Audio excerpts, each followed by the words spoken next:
Let this be a lesson to you, to me, to everybody that stumbles across this video, that communication is important.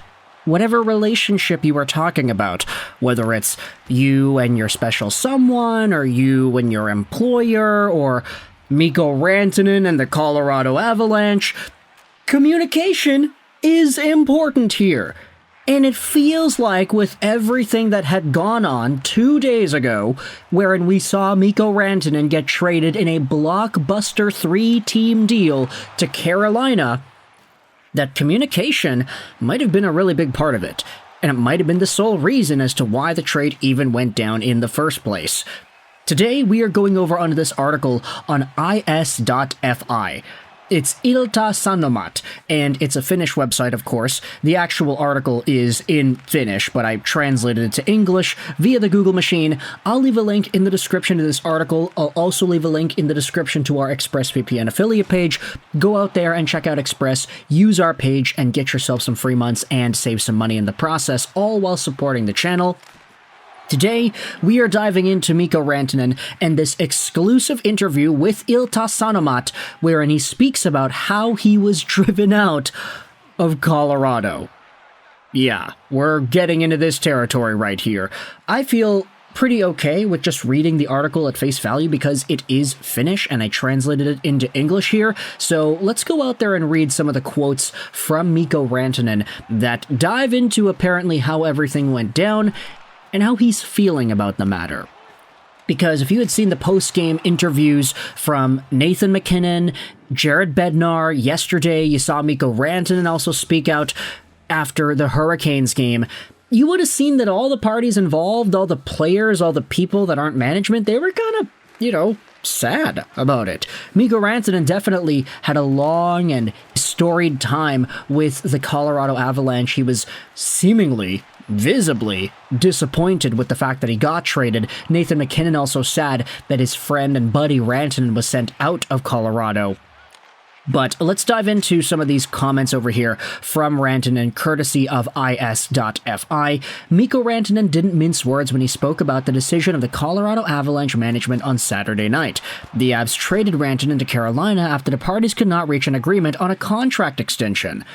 However, I played in Colorado for almost 10 years, and I did quite a lot for the club. We even won the championship. That's why this trade was surprising, Rantanen said in the locker room, wearing a Carolina hoodie. He had no idea that Colorado was about to trade him away. The trade came as a big surprise to me. I didn't expect it at all. Now I saw, for the first time, how brutal business in the NHL can be, Rantanen said. Rantanen believed, until the last moment, that an extension would be signed with Colorado. He reveals that he was ready to accept an offer in order to continue with the Avalanche where he enjoyed himself. Discussions about an extension with the club were open. I was ready to take a discount based on my market value. We discussed the contract recently too, Rantanen reveals. And this is the one particular part of the story that everybody is latching onto. Mikko Rantanen was ready to take a discount based off of his market value.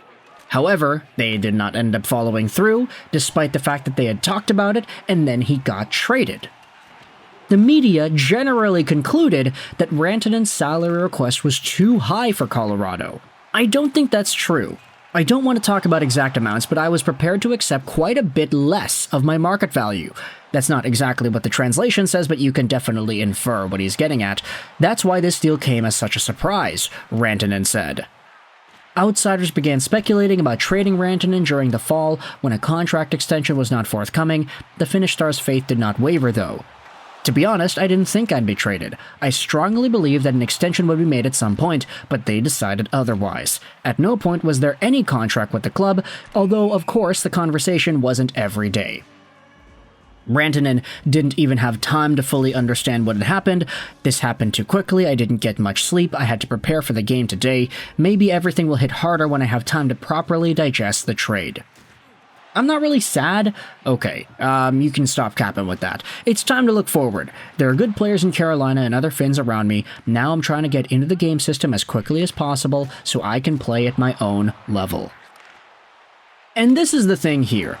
There were reports from folks like Elliot Friedman, etc., that talked about how Mikko Rantanen's market value might have not even have been something that he realistically could have taken a discount on. This guy is making $9.25 million a year this year, and because of the fact that you have... Okay, look at this. He's literally the number one trending guy on Elite Prospects right now. Because you have Leon Draisaitl in Edmonton making $14 million a year, Mikko wanted to get up into that territory. Okay, it's 8.5 right now, but Draisaitl's going to be making 14. Rantanen wanted to become the highest paid winger in the National Hockey League, above Artemi Panarin and his $11 million mark. Here's the tweet. Elliot Friedman on Sportsnet said that Draisaitl's deal with Edmonton changed everything. Rantanen is represented by the same agency, and he wanted $14 million. The Avs just couldn't pay him more than McKinnon, and Makar's deal is coming up as well. So, all things considered, it just did not seem like a good way for the Colorado Avalanche to do their business. They don't want to pay him more than McKinnon. That's the internal cap. And Cale Makar is going to need a contract too soon. That guy could get $15 million, to be honest. So, for Rantanen to be in that $14 million range, it just wouldn't work. And with that in mind, it seems like this idea where he says, yeah, I was ready to take a discount, that doesn't really fit with some of the extra puzzle pieces that we have.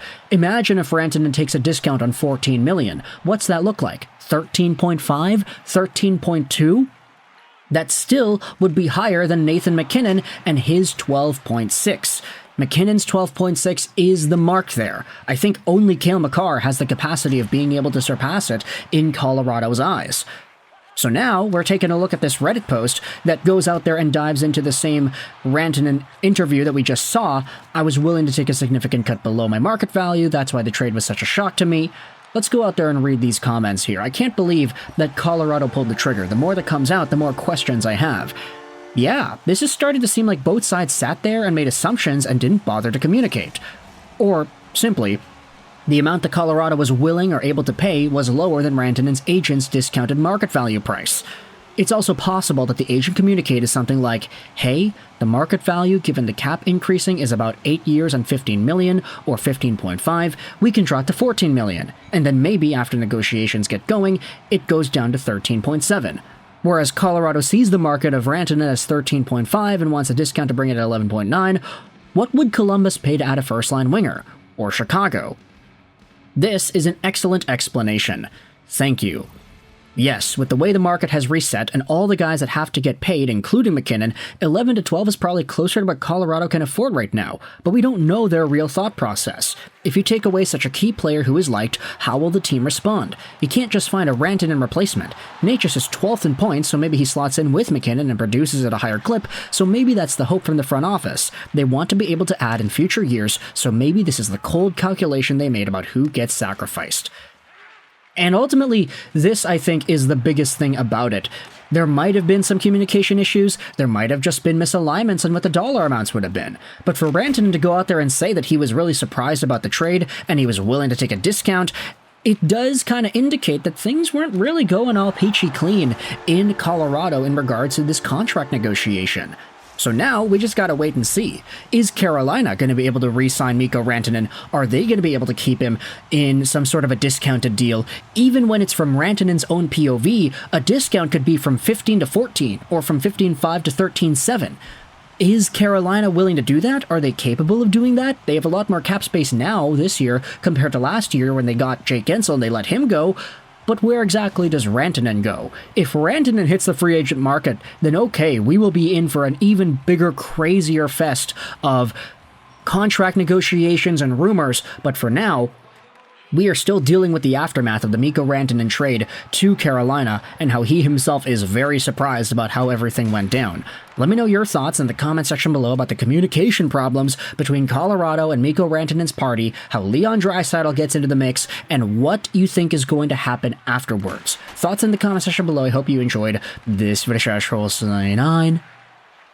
And bye.